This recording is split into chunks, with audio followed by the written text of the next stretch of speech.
Welcome to A News, I'm Katie Wilson. Here are the top stories for today. Donald Trump and Elon Musk slam US aid as corrupt and incompetent at a press conference. Benjamin Netanyahu says ceasefire will end if Hamas does not return hostages on Saturday. Pakistan Navy concludes a manned 2025 drill with 60 nations.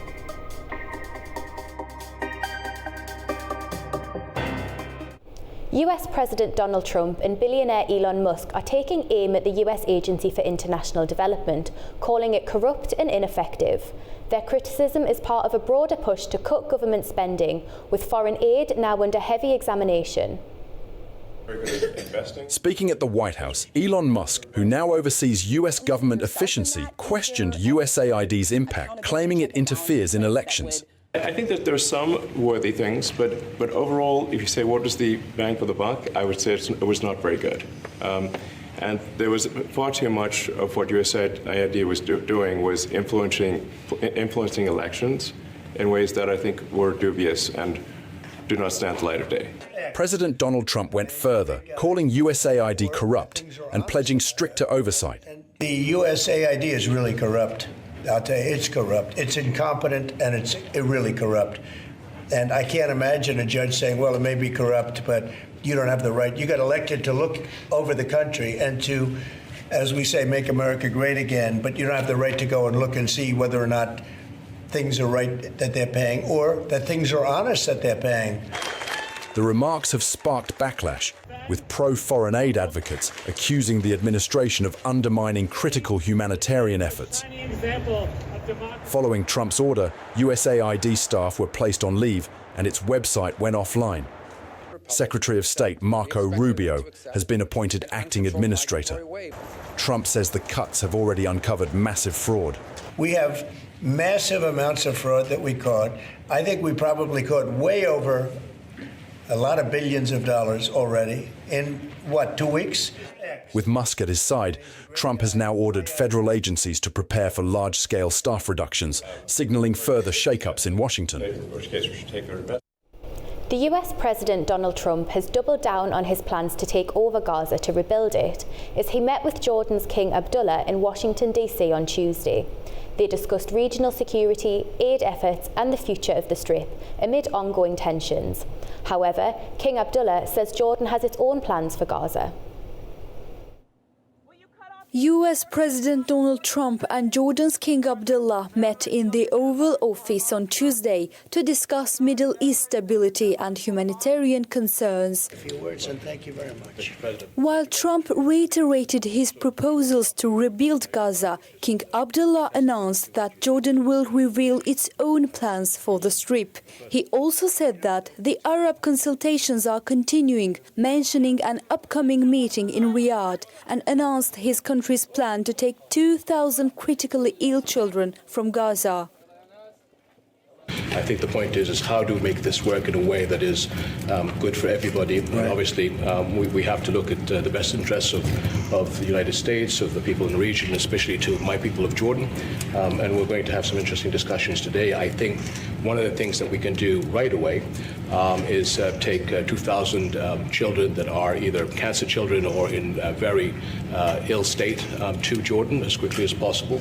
And then wait for, I think, the Egyptians to present their plan on how we can work with the president to work on the Gaza challenges. Trump, however, insisted that the U.S. would have Gaza and relocate its population, suggesting land in Jordan and Egypt as alternatives. Really a beautiful gesture. He dismissed concerns over Palestinian resistance, calling it a war-torn area that the U.S. would redevelop. And with the United States being in control of that piece of land, a fairly large piece of land, you can have stability in the Middle East for the first time. And the Palestinians, or the people that live now in Gaza, will be living beautifully in another location. They're going to be living safely. They're not going to be killed, murdered, and having to leave every 10 years, because I've been watching this for so many years. It's nothing but trouble. Trump maintained that Jordan and Egypt would eventually agree to host displaced Gazans, noting both countries depend on U.S. economic and military aid. While Jordan remains a key U.S. ally, Abdullah avoided commitments, emphasizing that Arab leaders would wait for Egypt's proposal before taking a position. Diplomatic efforts to keep the Gaza ceasefire deal alive are intensifying ahead of the Saturday deadline set by Israel's Prime Minister. Benjamin Netanyahu says that if Hamas does not release more hostages in 3 days, Israeli forces will resume fighting in Gaza. Giles Gibson has more from Tel Aviv. Behind the scenes, mediators between Israel and Hamas are working very hard to try to get this ceasefire back on track. According to reports, both Qatar and Egypt working intensively to try to bridge the gap between Israel and Hamas. Of course, one of the other key mediators in this entire peace process is the US. And US President Donald Trump, during a meeting with Jordan's King Abdullah at the White House on Tuesday, said that he doesn't think that Hamas are going to make the deadline in terms of handing over hostages by Saturday, also accusing the group of playing tough guy. There is also some room for interpretation, some room for manoeuvre in the message that Benjamin Netanyahu, the Israeli Prime Minister, sent to Hamas late on Tuesday, local time here in Israel. The words that he used were that Hamas should return our hostages by Saturday noon. There's a lot of focus on that word "our" in that sentence. Is he saying that he backs up US President Donald Trump's suggestion that all of the remaining Israeli hostages held by Hamas in Gaza should be released on Saturday, or would it be enough, just 3 hostages, as was initially planned, to keep the ceasefire deal alive and to keep phase 1 still going? In terms of Hamas's response, well, they have said that they remain committed to the ceasefire agreement. And remember, initially they said, when they announced that they were delaying this planned hostage release on Saturday, they said that they were doing so because they believe that Israel is violating the terms of the deal, in particular delaying the return of Palestinians to the northern part of Gaza, as well as delaying the influx of humanitarian aid into the enclave. Those are 2 allegations that the Israelis strongly deny, but that is really the area where experts believe there could be some sort of a deal, that Israel could make assurances around the influx of humanitarian aid and the movement of Palestinians around the enclave in order for Hamas to release hostages on Saturday and keep this deal alive. Giles Gibson for A News, Tel Aviv. The Middle East is on edge as former US President Donald Trump's controversial plan for Gaza sparks global condemnation. Arab leaders warn that the proposal could shatter an already fragile ceasefire and escalate regional instability.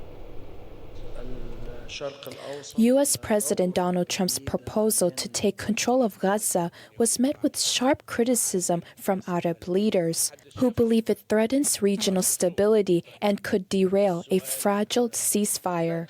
Speaking at the World Government Summit in Dubai, Arab League Secretary General Ahmed Abul-Gheit warned of dire consequences. You have a problem from today until next Saturday, which is the continuation of the ceasefire and the implementation of the exchange of hostages and prisoners. This is something essential that everyone must work towards in order to enable continuation, because if there is a military explosion of the situation again, all this effort will be disrupted. Meanwhile, Gulf Cooperation Council Secretary General Jassim El-Boudawi emphasized the importance of maintaining strong U.S.-Arab ties, adding that both sides must voice their opinions for meaningful dialogue. I think the American side still realizes the importance of the security and stability of the region. I think the American side still knows the importance of the Arab world to it and its relations and strategic alliances with many Arab countries, including the Gulf countries. I still think the American side is a mediator, perhaps with a different approach, perhaps in a different way, as mediator, but it's not a party. In response to the crisis, Egypt will host an emergency Arab summit on February 27th to discuss the latest developments. Dozens of aid trucks are waiting to enter Gaza, but drivers say they've been stranded in Egypt's city of Arish, just outside the Rafah border. It follows the latest Hamas and Israel standoff during the agreed ceasefire. Aid trucks filled with tents and supplies are piling up in Egypt's city of Arish, near the Rafah border. It comes as political tensions between Hamas and Israel continue to derail efforts to deliver crucial assistance to Gaza. Jordanian truck driver Ahmed Hussein says he's been waiting for nearly a month to deliver his goods. We arrived almost a month ago with tents for Gaza, but no aid has been allowed in. Most trucks are sent back from the Rafah crossing, and only a few get through. The claim that 200 or 300 trucks are entering daily is false. We are stuck here in Arish with no support from the Red Crescent or customs. It's a political decision, and we are just waiting for relief. Hamas has announced it would halt the release of Israeli hostages because it claims Israel is blocking vital humanitarian aid during the ceasefire deal which began on the 19th of January. However, Israel denies this accusation and says it's fulfilling its obligations, claiming 600 aid trucks enter Gaza daily, carrying food, water, medical supplies and shelter items. Aid groups report increased humanitarian assistance since the ceasefire began. Meanwhile, what's sitting on the trucks in Egypt are 60,000 mobile homes, 200,000 tents and heavy machinery to clear rubble. US tariffs on Mexican steel and aluminium are raising concerns among businesses and workers. Mexico's government calls the tariffs unfair, while industries fear job losses. Uncertainty is growing in Mexico after the US announced a 25% tariff on steel and aluminium imports. The Mexican government criticized the move, arguing that the US actually has a trade surplus in these metals with Mexico. Business leaders warn that the tariffs could hit the border economy the hardest. Many factories known as maquiladoras depend on steel for manufacturing. The border business bloc says over 100,000 jobs have already been lost in northern Mexico due to economic uncertainty. At the border, it will surely hit very hard because many maquiladora industries that export their products use steel. We do not know the rules of what type of steel, whether there will be specific conditions. There are many unknowns, and this is creating a lot of uncertainty. In the last few months, here at the border, we have lost more than 45,000 jobs. In the entire northern zone, from Tijuana to Matamoros, more than 100,000 jobs have been lost. Steel workers also worry the tariffs will lead to more layoffs as production slows.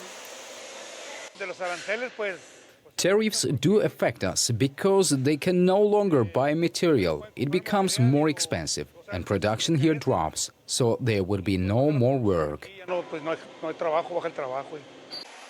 The tariffs are set to take effect in March. Mexico has not yet announced if it will impose retaliatory tariffs on US steel or aluminium.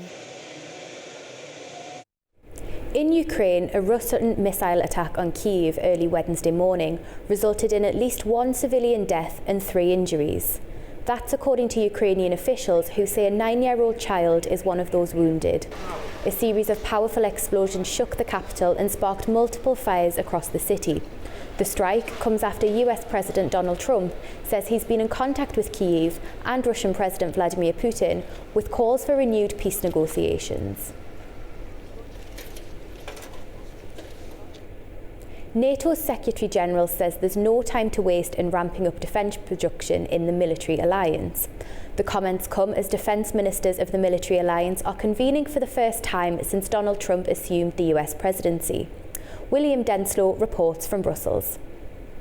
NATO's Secretary-General Mark Rutte has held a press conference kicking off this two-day defence ministers' meeting here in Brussels, where he laid out the key priorities that we'll see at this summit.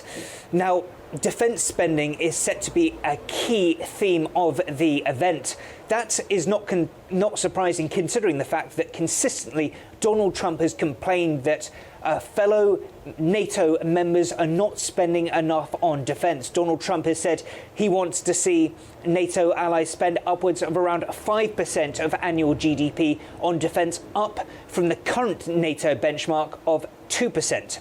Mark Rutte, the Secretary-General, agrees with Donald Trump on that point, that more needs to be done on defence spending. Later this year, he'll unveil a new benchmark on how much he wants to see NATO members spending on that issue.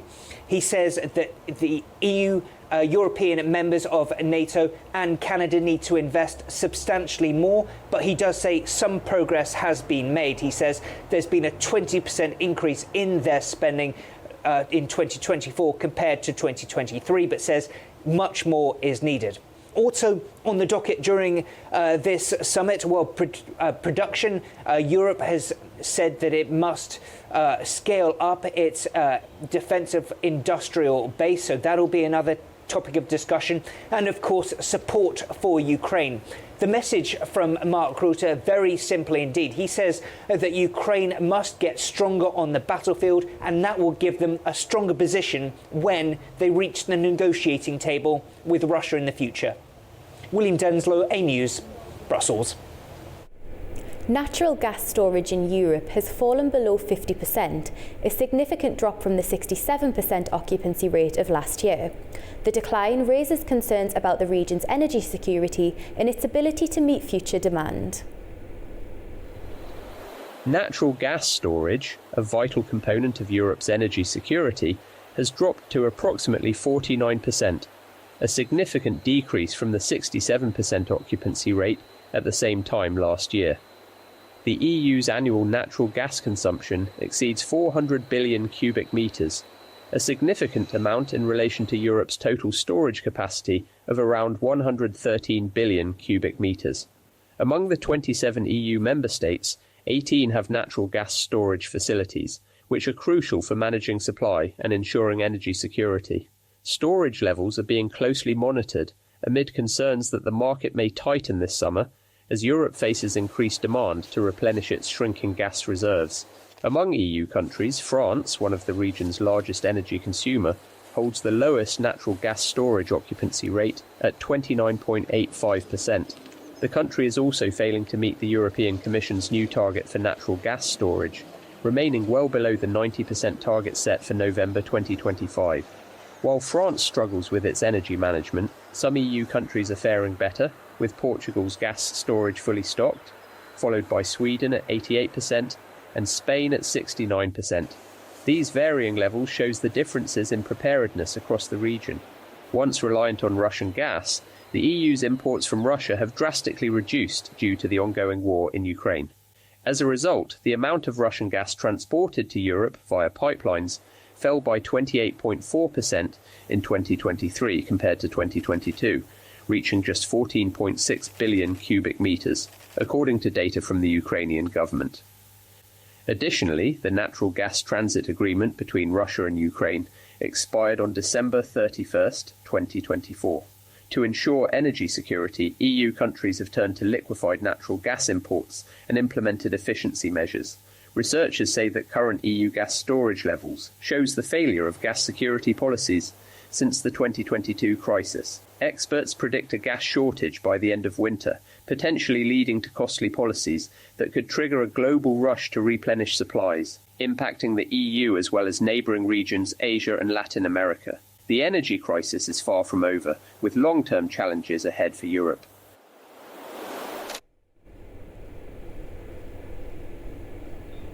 As Europe braces for another political election cycle, the rapid rise of far-right parties is reshaping the continent's political landscape. From economic anxieties to shifting social values, what's fueling this surge and what does it mean for the future of the EU? As Western nations enter another election cycle in 2025, The most striking development compared to previous elections is the growing strength of far-right politicians. The European Parliament elections saw far-right parties secure their highest ever vote share, winning nearly a quarter of the seats and achieving significant successes in major countries such as France, Germany and Italy.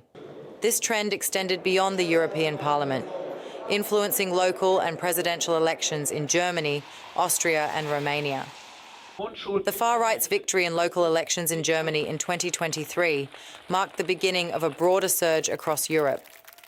A look at Europe's political map highlights Italy, Sweden, Finland, Hungary, Germany, France, and the Netherlands as key centres of this shift. Far-right parties in these countries have rapidly gained public support, driven by more than just anti-immigrant policies or opposition to social norms.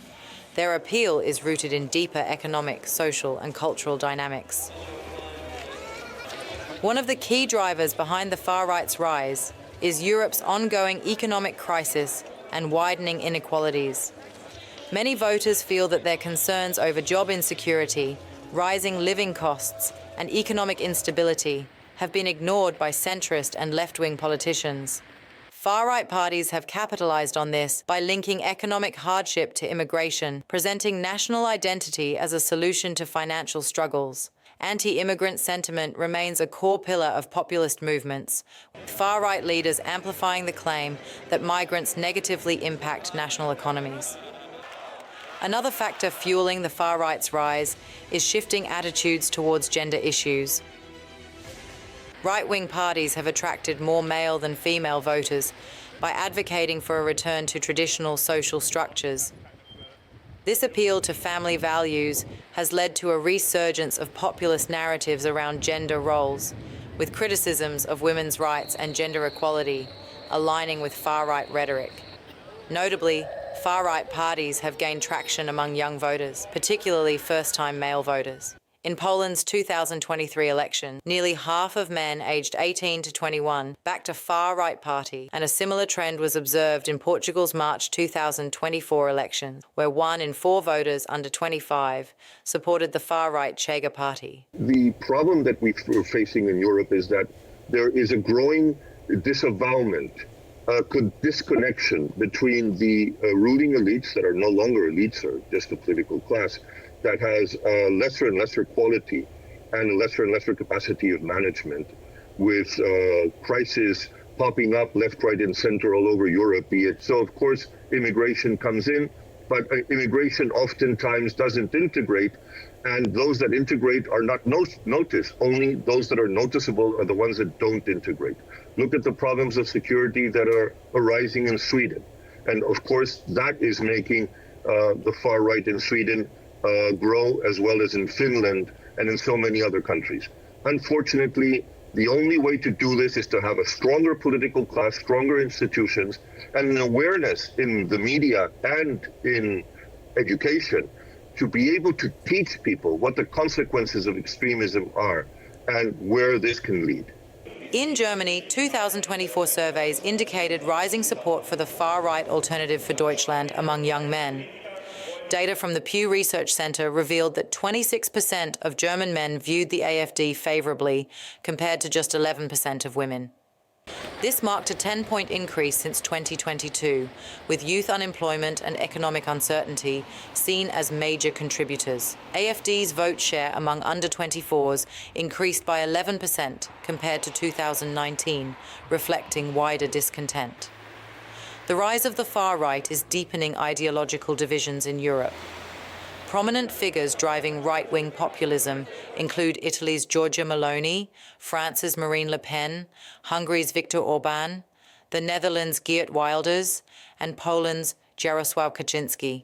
Their influence mirrors the populist right movement in the United States, led by Donald Trump, whose America First stance aligns with Europe's nationalist rhetoric of our people first.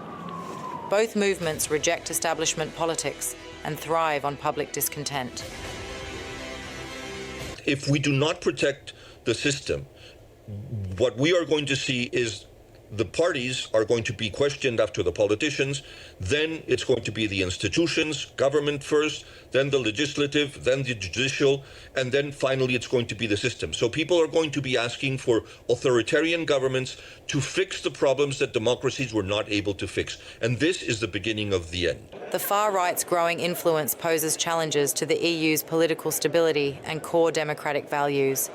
Since its foundation, the EU has been built on human rights, democratic governance and international cooperation. However, far-right parties increasingly view Brussels and EU institutions as adversaries, raising concerns about European unity. At the same time, criticism of the EU is not exclusive to the far right. Some left-wing movements also argue that EU bureaucracy undermines national decision-making, calling for reforms to improve transparency and accountability. If far right continues to gain ground, the EU could face internal divisions that challenge its long-term cohesion.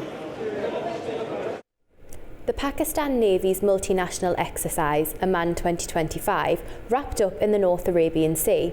60 nations took part in the drill in a bid to strengthen maritime security.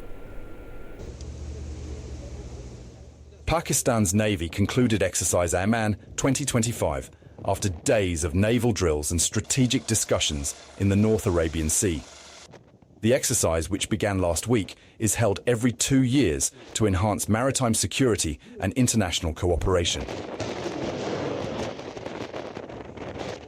This year, 60 nations participated, including Bangladesh, China, Indonesia, Japan, Saudi Arabia, and the US.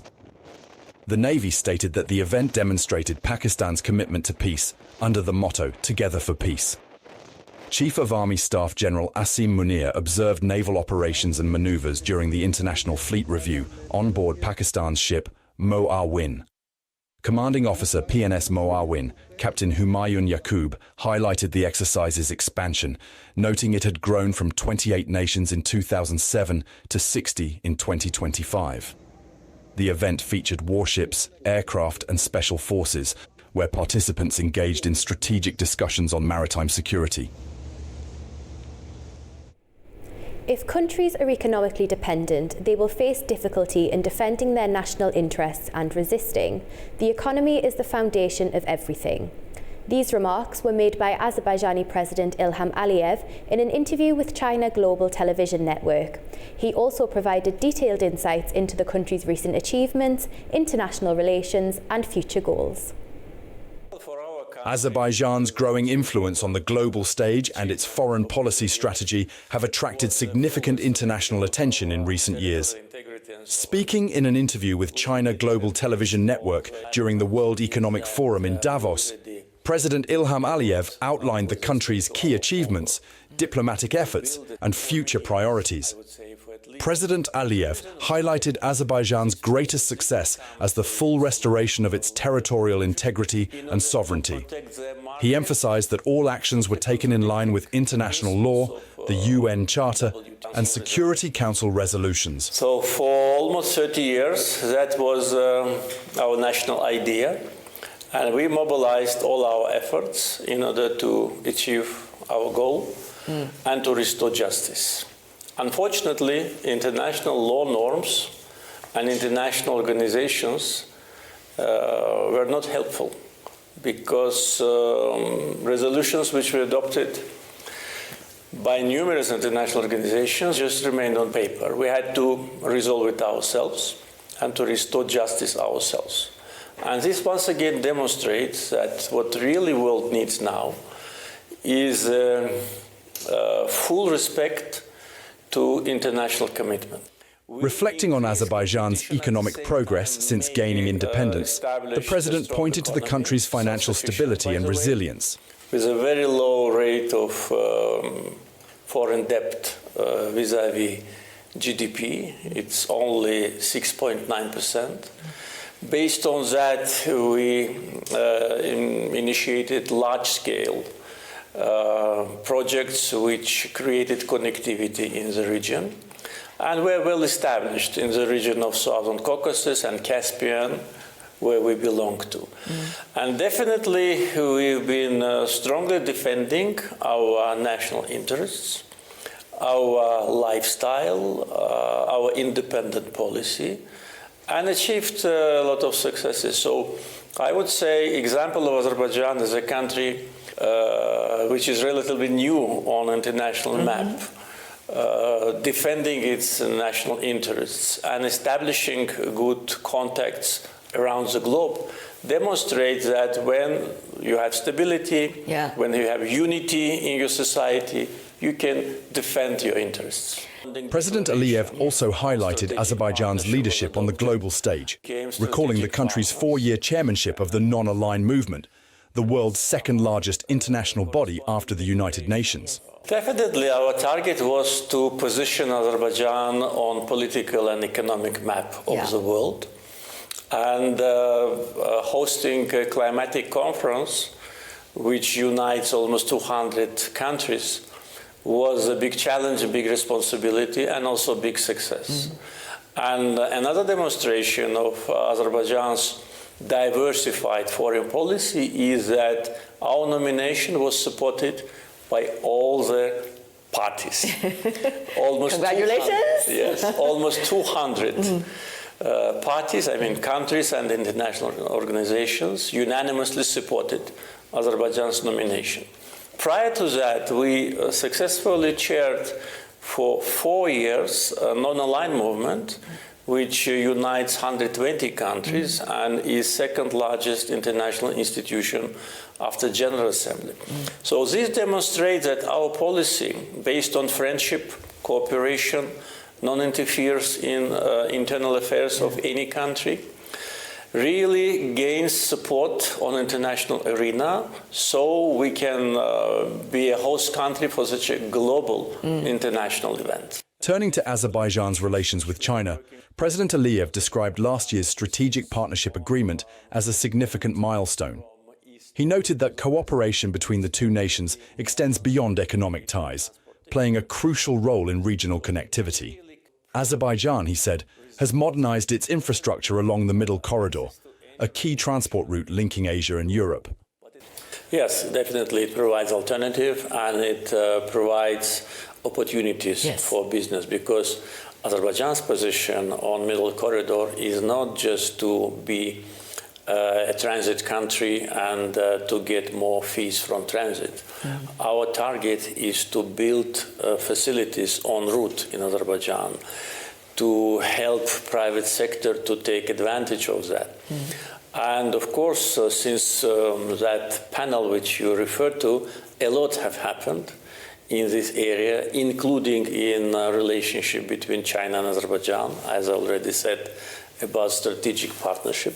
But at the same time, Azerbaijan's infrastructure of Middle Corridor, Azerbaijani segment, was upgraded. At the moment, we see that already upgraded infrastructure will not be enough in the coming 3-5 years. Yes, I see you always have new goals. Yeah, exactly. Because our target was to have a handling capacity in our trade seaport of 15 million tons, and that would have been enough for decades. But now we expect 25 million tons within probably 5-6 years.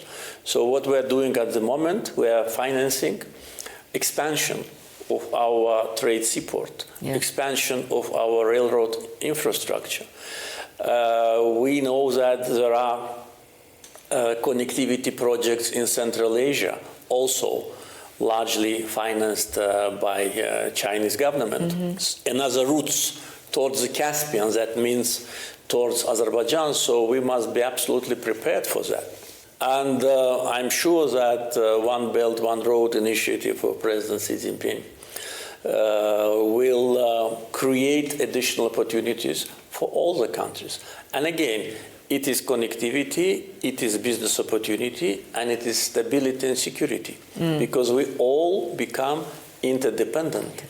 And we have important infrastructure projects which unites us, and this is a good environment for addressing different types of issues between countries on bilateral and multilateral track.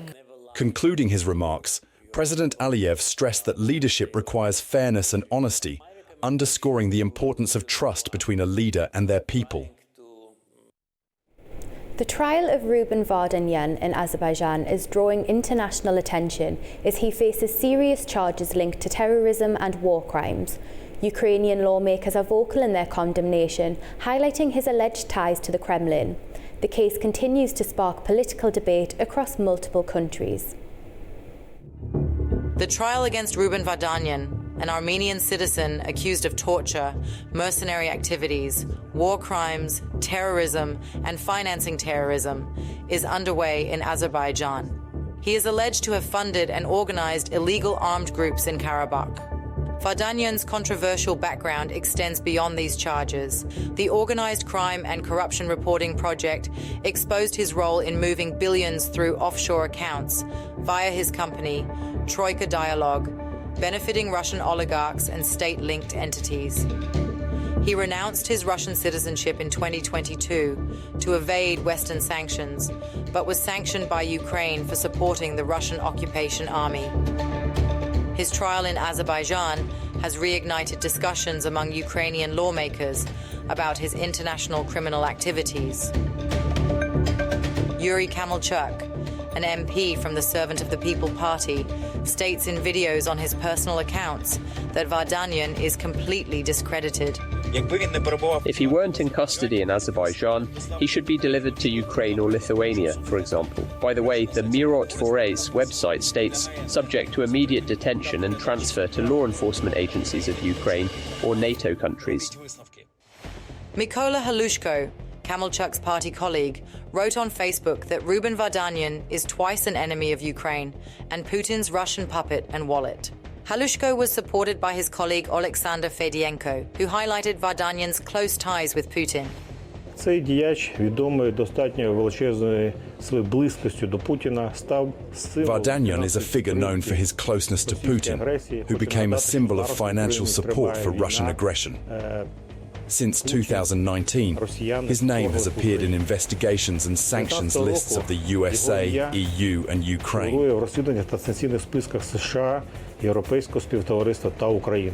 Tatiana Grishenko, who is also a member of Ukrainian parliament, in her Facebook post emphasized that she hopes the Azerbaijani court will put an end to his career as a hero of the Kremlin's fakes. Ukraine, the USA, the EU have already imposed sanctions against him.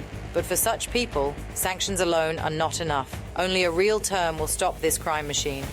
Ruben Vardanyan relocated to Karabakh in 2022, assuming the role of state minister in the so-called unrecognized, self-proclaimed Nagorno-Karabakh Republic. Vardanyan's arrest on September 27, 2023, marked a turning point. Azerbaijani forces detained him while he attempted to cross into Armenia, citing substantial evidence of his involvement in terrorism and other crimes. Tourists in Turkey can step back in time at the Roman bath courtyard of Stratonikia, known as the City of Gladiators, after archaeological excavations have restored several columns. This work is part of the continuous preservation work at this UNESCO World Heritage Site. Stratonikia, one of the largest marble cities in the world, has been a focal point for archaeological research since excavations began in 1977. The city, with its rich history spanning from the Hellenistic, Roman and Byzantine eras to the Medes, Beylik, Ottoman and Republic periods, continues to reveal new findings year after year. Professor Bilal Saud, head of the Stratonikia excavation team, shared the progress made at the site. We have been conducting archaeological digs, restorations and surveys on a variety of ancient structures, including the Roman bath complex.